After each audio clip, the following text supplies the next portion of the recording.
पूज्य श्री सुलभ शांतु गुरु जी महाराज से जुड़कर कथा एवं भजनों का आनंद लें। चैनल को अभी सब्सक्राइब करें। राधे राधे। तो गोदावरी के तट पर भगवान की जो पर्णकुटी बनी हुई है, वहां भगवान के वज्र और अंकुश से सुशोभित जो चिन्ह हैं उनको देखा तो उनके रूप की कल्पना कर कर उनके आश्रम पर पहुंची है।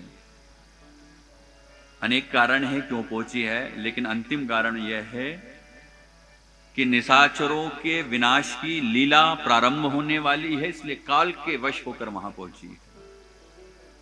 और जाते ही राम जी से बोली, तुम सम पुरुष नामो सम नारी, संयोग विधि रचा विचारी, मम अनुरूप पुरुष जग माही, देखो खोजी लोकिति हुनारी, ताते अब लगी रहे हूँ कुमारी, ताते अब लगी रहो कुमारी, मनमाना कछु तुम ही निहारी, मनुमाना कछु तुम ही निहारी, मनुमाना कछु तुम ही निहारी।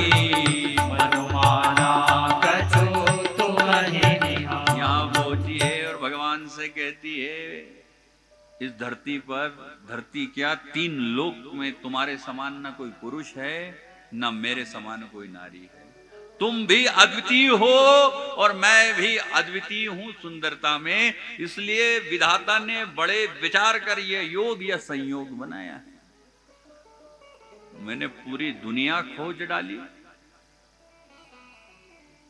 लेकिन मुझे मेरे अनुरूप योग्य वर कोई नहीं मिला, इसीलिए मैं अभी तक कुंवारी हूं। लेकिन अब ऐसा लग रहा है तुम्हें देखकर कि मेरा कुंवारापन समाप्त होने वाला है।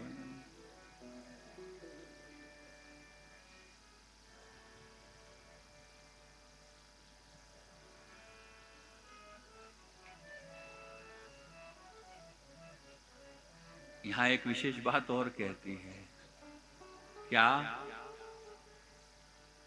मैंने पूरा विश्व खोज कर देख लिया, लेकिन मेरे अनुरूप कोई योग्य वर नहीं मिला। तुम्हें देखकर कुछ मेरा मन थोड़ा माना है, पूरा नहीं माना है। तुम भी अद्वितीय हो सुंदरता में, मैं भी अद्वितीय हूं। कह कौन रही है? शूर्पणखा कह रही है, जिसके परिचय में ही बतला दिया गया है कि दुष्ट हृदय है। और अभी आगे और इसके बारे में बतलाएंगे जब लक्ष्मण भैया कोई कृत्य करेंगे कि कैसी है।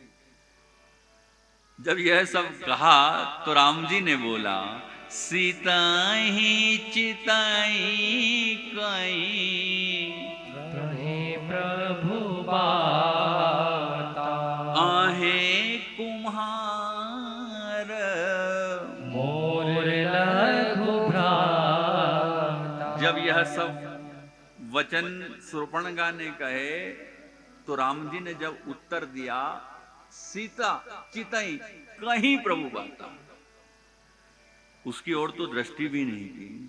दृष्टि किसकी ओर की? सिया जी की ओर। और कहा, आहे लगी मोर लघु भ्राता। यहां दृष्टि शूर्पणखा की ओर राम जी ने की भी नहीं, केवल सीता जी की ओर देख रहे हैं और मानो समझाना चाह रहे हैं कि मेरा मन जो है ना, इनको छोड़कर कहीं और जाता ही नहीं।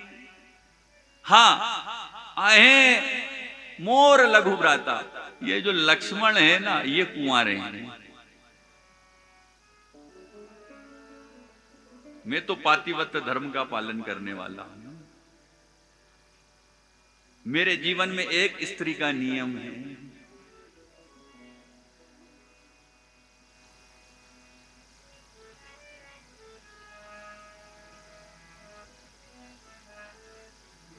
अहे कुमार।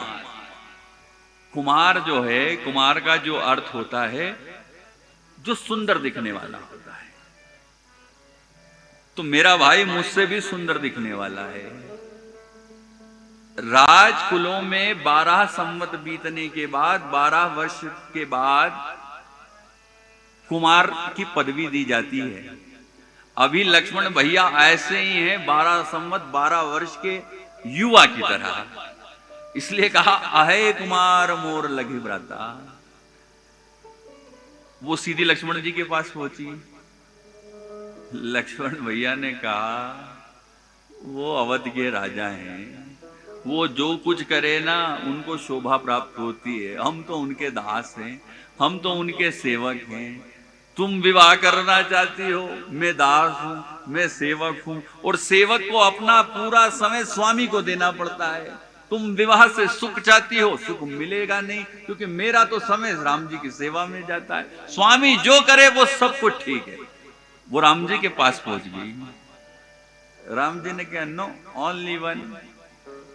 वो फिर लक्ष्मण भैया के पास पहुंची। लक्ष्मण भैया ने कहा अरे तुझसे वह विवाह करेगा जो निर्लज होगा, जिसने सारी लाज छोड़ दी होगी। जैसे ही शूर्पणखा ने यह सब सुना कि निर्लज होगा, लाज छोड़ दी होगी, विकराल रूप धारण करके सियाजी की तरफ दौड़ी। राम जी ने इशारा किया, लक्ष्मण भैया ने, लक्ष्मण अति लाघव सो नाक कान